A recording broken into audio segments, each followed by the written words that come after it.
국민의힘 대표를 지낸 개혁신당 이준석 국회의원은 국회의원이 되기 전인 2023년 12월 28일 자신의 페이스북에서 김건희 특검법을 거부하는 국민의힘을 향해서 오늘은 무측천을 옹립하는 날이 될 것이다 라고 말했습니다. 이어서 조국혁신당의 조국 대표는 2024년 7월 22일 지도부 최고위원 회의에서 검찰이 도이치모터스 주가 조작과 명품 가방 수수 의혹에 대한 김건희 여사 조사를 검찰청이 아닌 제3의 장소에서 한 것을 두고 이 정도면 중전마마 조사를 넘어 여제 조사 아닙니까?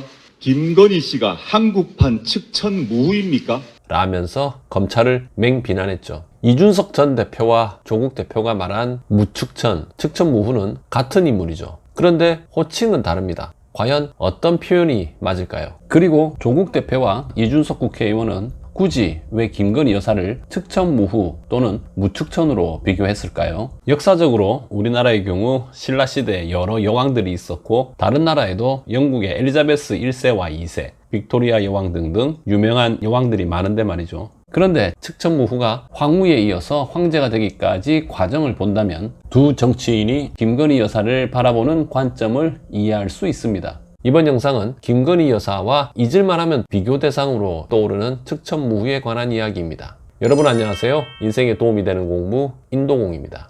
우선 호칭에 관한 이야기부터 한다면 우리나라에서는 통상적으로 측천무후로 알려졌죠. 측천무후는 중국 역사에서 유일한 여황제입니다. 측천무후는 황제 시절 본인 스스로를 성신황제라고 불렀죠. 하지만 측천무후의 아들인 황제 당나라 중종은 측천무후가 황제의 자리에서 폐위된 705년 측천대성황제라는 호칭을 부여했죠. 측천무후의 공식 명칭은 측천대성황제입니다. 측천이라는 뜻은 해와 달이 하늘에 떠 있는 모양처럼 세상을 비춘다입니다. 그런데 측천무후는 죽기 전에 본인을 황제라고 부르지 말라고 했죠. 그냥 당나라 고종의 부인, 그러니까 황후로 부를 것을 명하고 죽었습니다. 그렇다 보니 측천무후에 대한 호칭이 하나로 통일되지 않았죠. 특히 중국에서는 당나라 이후 송나라 때 유학자들이 측천무후에 대해 부정적인 평가로 도배하면서 황제라는 호칭을 사용하지 않았던 것 같습니다. 만약 측천무후가 남자였다면 상황은 달라졌을 겁니다. 유교적인 차원에서 여자라는 이유로 평가, 절하된 거죠.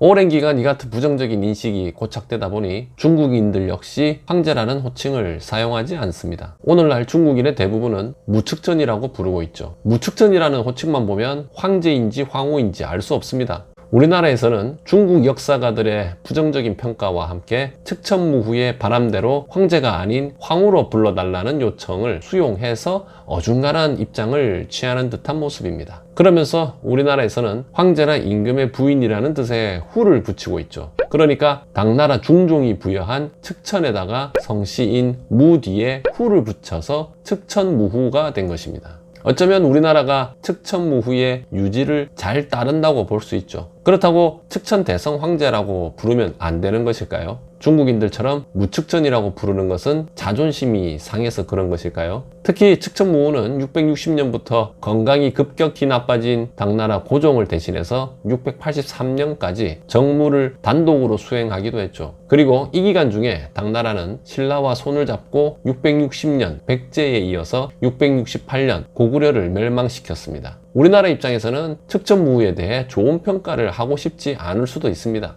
이런 이유가 측천대성황제도 아니고 무측천도 아니고 측천무황후도 아닌 측천무후로 부르는 이유가 되는지에 대해서는 한 번쯤 곱씹어 볼 필요는 있습니다. 차라리 중국의 3대 악녀인 여태우, 서태우처럼 3대 악녀에 포함되는 측천무후를 무태우라고 불러도 될 텐데 굳이 이러지도 않고 측천이라는 단어를 붙여서 측천무후라고 부르는 이유는 선뜻 이해가 가지 않습니다. 아무튼 측천무후는 남편인 고종이 죽은 683년부터 본인 스스로 황제가 된 690년까지 7년 동안 태우로 지냈죠. 그러니까 무태우라고 불러도 문제는 없습니다. 측천무후라는 호칭이 우리나라에서 언제부터 사용되었는지는 알 수 없습니다. 혹여 아시는 분은 댓글로 남겨주시길 바랍니다. 그렇다면 우리나라에서는 왜 김건희 여사를 잊을만하면 측천무후 또는 무측천으로 비교할까요? 그 이유는 결국 대한민국 여당인 국민의힘 그리고 사정기관 중에서 최고봉에 있는 검찰이 윤석열 대통령의 부인 김건희 여사를 대하는 모습이 마치 15년 동안 황제로 지낸 측천무후를 대하는 모습과 같다는 겁니다. 그런데 한 가지 더 있습니다. 측천무후 또는 무측천은 황후 시절 황제인 고종을 대신해서 20년 넘게 스스로 황제처럼 당나라의 정무를 처리했다는 거죠. 이준석 대표의 말처럼 무측천을 옹립한다는 것은 국민의힘과 검찰이 김건희 여사를 실질적으로 대한민국 대통령으로 인정한다는 뜻을 갖고 있습니다. 측천무후는 637년 만 13세의 나이에 당나라 두 번째 황제인 태종의 후궁으로 입궁해서 황태자인 이치와 눈이 맞아 사랑을 나누고 태종이 죽은 후 비구니가 되었다가 다시 고종의 부인 왕황후에 의해서 재입궁해서 황후에 이어 황제까지 된 입지전적의 인물입니다. 특히 측천무후는 654년 갓 태어난 딸 정안공주를 질식사시켜서 당시 황후였던 왕황후가 마치 정안공주를 죽인 것처럼 계략을 펼친 끝에 황후 자리에 올랐죠. 왕황후는 측천무후에 의해 655년 비참한 최후를 맞습니다. 그리고 측천무후는 본인이 황후가 되는 것을 반대했던 사람들을 무참히 죽이거나 그 일족을 몰살하는 등 공포정치를 펼치면서 많은 사람들을 죽였습니다. 또 측천무후는 황태자로 낙점됐던 첫째 아들 이홍을 675년 황태자 자리에서 해위시킨 뒤 독살했고, 뒤이어 황태자가 된 둘째 아들 이현은 현명한 탓에 따르는 사람들이 많아지자 반역죄를 뒤집어 씌워 유폐시킨 뒤 684년 스스로 목숨을 끊도록 만든 비정한 어머니였죠. 자식들을 3명이나 죽이고 공포정치로 많은 사람들을 죽인 이러한 부정적인 평가가 훗날 유학자들에 의해 평가절하되는 이유가 된 거죠. 그리고 측천무후는 황제에 올랐던 아들 2명, 그러니까 당나라 4대 황제인 중종과 5대 황제인 예종을 해위시키면서 스스로 황제 자리에 오른 욕심 많은 사람이었죠.